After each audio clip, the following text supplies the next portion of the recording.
परंतु अस्मिन् सत्रे कथं सः ताडयति, सः एकः सः अपि सम्यक् ताडयति कन्दुकम्। इदानीं कन्दुक प्रक्षेपकः तत् प्रक्षेपणं करिष्यति। सः तु मन्दं मन्दं गत्वा सः गच्छति, परन्तु सः तीव्रेण तत्र कन्दुकस्य प्रक्षेपणं करुणादस्तरः दलस्य दलनायकः अभिषेक दुबे महोदयः सः तु सम्यक्तया ताडनं करोति। एतस्मात् पूर्वं सः अपि दीपकः तु तीव्रगत्या एव कन्दुकस्य प्रक्षेपणं करोति।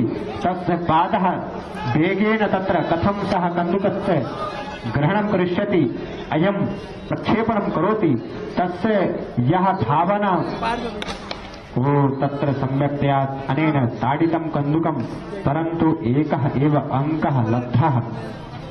इदानीं पर्यन्तम् इदं तृतीयं सत्रम् अभिषेक दुबे